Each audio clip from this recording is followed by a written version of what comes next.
A gente está presenciando, neste momento, e eu não vou dizer que isso é um privilégio, porque não é legal, mas uma guerra de titãs. Guerra de titãs é um negócio incrível. Imagine 2 elefantes brigando na relva e você ali uma formiga vendo aquelas patas redondas gigantescas, e é isso que está acontecendo. Quase metade do PIB mundial em conflito. Não é um conflito armado, mas é um conflito muito pesado. Estados Unidos, quase 30% do PIB mundial, 27%, 28% do PIB mundial. China, 17% do PIB mundial, em conflito. Entra nos Estados Unidos um presidente disposto a encarar um discurso de reindustrialização, de redução do saldo negativo da balança comercial. Boa parte dos países, os Estados Unidos, são o maior comprador de produtos do planeta Terra, 13%. Então você imagina que de tudo que se vende, de cada 7 coisas que se vende, uma vai para os Estados Unidos. É um negócio inacreditável você imaginar o sorvedouro que isso significa. Os portos, entrando produto, 13% de tudo que se importa no mundo vai para um porto americano. E a China é exatamente o contrário. 14% de tudo que se exporta no mundo sai da China. Então, o país que é o maior exportador do mundo, em conflito com o país que é o maior importador do mundo. E a relação entre esses 2 países é uma relação que vive um conflito há um bom tempo. Claro que se a gente voltar no tempo, houve até um tempo em que a China era uma economia muito importante. Se estima que quando o Brasil estava discutindo a independência, a China representava coisa de 30% do PIB mundial. Ou seja, a China tinha um peso equivalente aos Estados Unidos, mas era uma coisa muito básica. Têxteis, porcelana, né? Agro, um negócio meio basicão. Não era algo a ser temido. E ela, a partir daquele momento, começa a entrar numa fase muito complicada. Era uma monarquia, você tinha as dinastias, a estrutura da sociedade no campo era feudal, e ela começa uma derrocada a partir desse momento, uma crise brutal que culmina com o fim de mais de 2.000 anos de império, quando é proclamada a República em 1912, 23 anos depois da proclamação da República no Brasil. Quando ela vira uma república, você está falando de um país que tinha 400 milhões de habitantes, um país gigantesco com 80% de analfabetos. Olha isso. Na Europa, nos Estados Unidos, você tinha 10% de analfabetos nessa mesma época. E na China, 80% de analfabetos. É assim que ela inicia o século XX, às vésperas da Segunda Guerra Mundial, né? Nas bordas da Segunda Guerra Mundial. E aí, da Primeira Guerra Mundial. E aí você, logo depois da Segunda Guerra Mundial, é também a China que produz talvez a maior novidade geopolítica, quando você tem a República Popular da China proclamada, né, por Mao Tse-tung, 1949, alguns anos depois do final da Segunda Guerra. Você tem uma China totalmente destroçada, resultado de guerras de rebeliões, guerra civil, o diabo. E os efeitos da própria Segunda Guerra Mundial. E ali você começa uma retomada que começa com um grande desastre. Um evento de fome brutal, não climático, mas pelas apostas de Mao Tse-tung, uma tragédia que dizimou dezenas de milhões de chineses.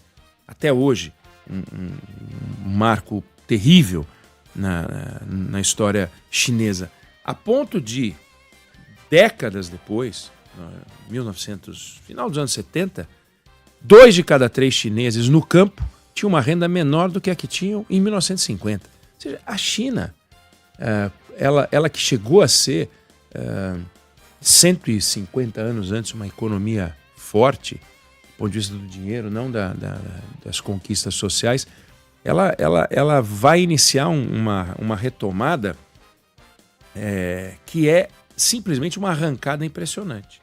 Porque em 1980, o peso da economia chinesa, ou melhor, o peso da economia chinesa no mundo, o tamanho do PIB chinês no mundo, era mais ou menos o que o Brasil tem hoje, 1980. Aí em 1990, a gente que está na casa dos 2% do PIB mundial, e era o que a China tinha mais ou menos, ela já salta para 3,5%. Olha que coisa louca. Em 2010, ela já salta para 9,4% do PIB mundial.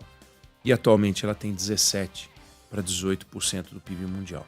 Olha a arrancada. Então a China, que produzia, que era algo curioso, uma experiência social assustadora, surge uma economia que ao mesmo tempo tem planificação com economia de mercado, uma mistura brutal, ela começa a chamar a atenção dos olhos do mundo e começa a preocupar. Um novo desenho geopolítico. Se você voltar na história, você vai ver retaliação com a China, mas não era contra a China, feita pelos Estados Unidos, era contra produtos.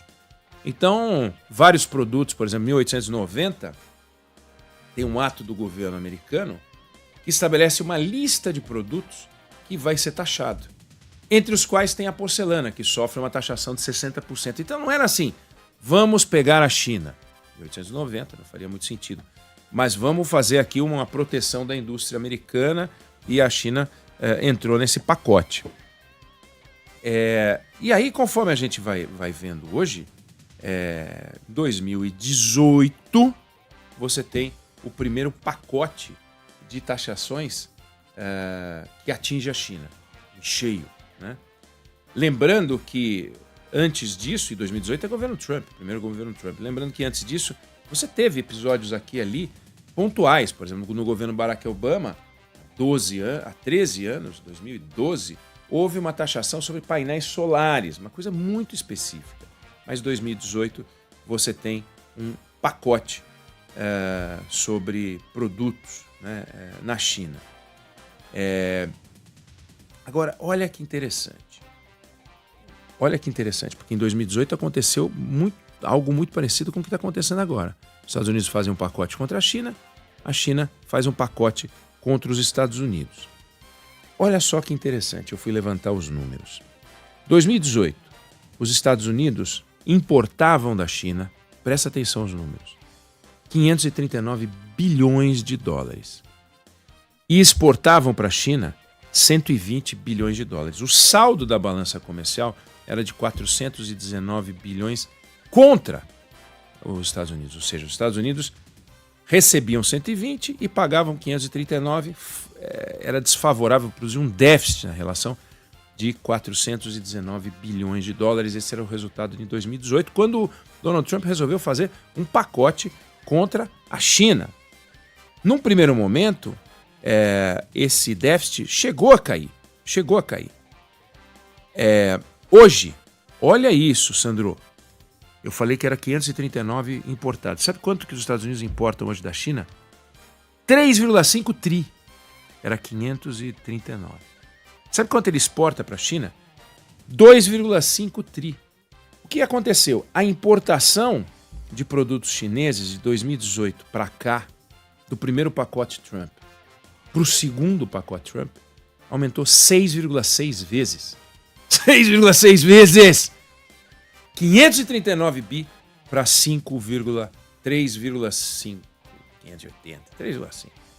E a exportação aumentou 21 vezes. Ou seja, o pacote, de alguma maneira, surtiu um efeito na exportação, saiu de 120 bi exportados para 2,5, 21 vezes. Só que o saldo aumentou, era negativo de 419, foi para 990, quase um tri. Também ele aumentou. Então, se você for olhar pelo ponto de vista de cada um dos itens, você vai dizer, claro que eu tinha que fazer um pacote. Os chineses estão vendendo quase 7 vezes mais para a gente do que vendiam quando eu fiz o primeiro pacote. Aí os chineses vão dizer, mas peraí, você está vendendo 21 vezes mais do que vendia para mim? Eu comprava 120, estou comprando 2,600 quase, 2.600. Aí o americano fala, mas o saldo dobrou, mais que dobrou. Então, quem é que tem razão? Não tem essa de quem tem razão. é quem é que tem mais força. Então ele soltou um pacote linear de 10% sobre todos os produtos chineses. A China devolveu com uma taxa de 15% sobre carvão, gás natural liquefeito, 10% sobre petróleo, mais equipamentos agrícolas e alguns automóveis. Agora, olha que coisa interessante. Quem é que paga essa conta? Na cabeça de alguns pode ser, os Estados Unidos estão ferrando a China. Ou a China está querendo retalhar os Estados Unidos. A gente chama de retaliação. A gente chama de retaliação quem impõe o pacote. Mas veja, em 2018, quando o Trump fez o pacote de tarifas, o que aconteceu com os preços dentro dos Estados Unidos? Aumentaram. Porque, óbvio, é um pacote de tarifas, não é uma barreira comercial, não é uma barreira que proíbe a entrada de produtos chineses. É simplesmente o seguinte, olha, se você quer comprar o que você comprava antes, você vai pagar mais caro. Então, ele onerou a sociedade em 2018. O custo de vida subiu.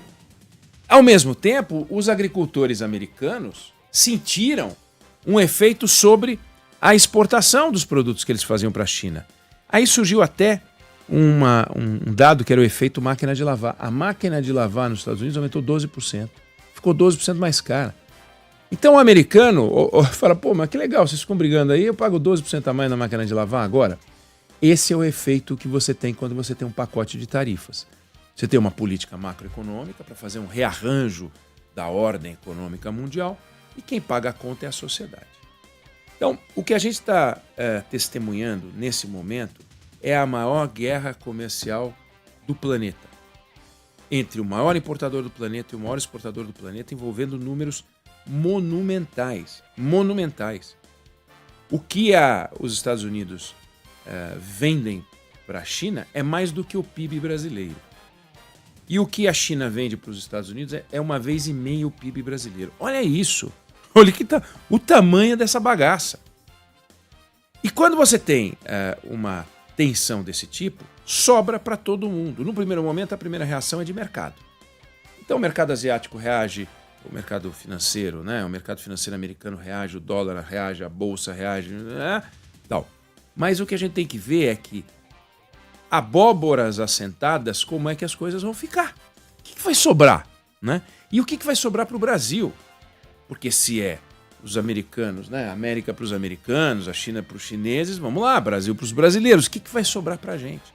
Essa é a grande pergunta que a gente tem que esperar para ver. O que vai acontecer para o Brasil? Surgirão oportunidades? Surgiram em eventos anteriores. Vai abrir um espaço para a gente exportar mais para a China? Vai abrir um espaço para a gente exportar mais para os Estados Unidos?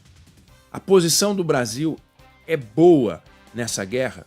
Por enquanto, é promissor, pode ter oportunidade. Então a gente tem que ficar olhando isso e, obviamente, nós vamos saber explorar essas oportunidades. Mas o que eu queria mostrar é que, primeiro, os Estados Unidos aliviaram com o México e com o Canadá, ele sobretaxou produtos mexicanos e canadenses, mas adiou, mas com a China não. Também não fez um pacote como a gente viu no final do século XIX com 60% sobre o produto. Fez o linear 10%. Vai ter um efeito? Vai ter. Em 2018, os americanos pagaram $1.200 a mais no que compravam em função disso por ano. Teve um efeito. Tem um efeito sobre PIB, tem um efeito sobre crescimento e teve um efeito do outro lado chinês também sobre o crescimento chinês. Então, como é que as coisas vão ficar? Eles estão se observando, fizeram os movimentos. A China falou em recorrer ao OMC, a China entrou na OMC em 2001. Vamos aguardar para ver. Eu queria fazer hoje um panorama para você ter uma ideia da dimensão desse negócio. E que nós, como um país tipicamente exportador e que tem um mercado interno grande, não tão grande quanto o chinês, não tão grande quanto o indiano, temos que aproveitar a oportunidade. E temos que aproveitar a oportunidade também para nos qualificar. Temos que aproveitar a oportunidade para nos tornar um país mais competitivo. Um país que possa atrair investimentos, porque de repente, num desenho desse, pode surgir uma oportunidade de investimentos para a gente atrair empresas. Para isso a gente tem que ter não só um mercado comprador mais sólido, que é aumento de renda, que não vai ser uma coisa artificial, mas a gente precisa ter mão de obra qualificada, gente capaz de poder entrar no processo, porque o dinheiro não escolhe, o dinheiro não tem ideologia. O dinheiro não é, eu não gosto do Lula, odeio o Lula. O dinheiro vai para a China, vai para os Estados Unidos, vai para Vietnã, vai para qualquer país do mundo. Não tem ideologia. O dinheiro quer retorno. O diálogo do dinheiro é: eu te dou uma grana e você me devolve um punhado. É isso que a gente quer ver poder o Brasil conhecer com solidez. Eu queria chamar a atenção para isso. Não sei se você concorda, se você discorda, mas essa é a visão que eu tenho sobre o assunto.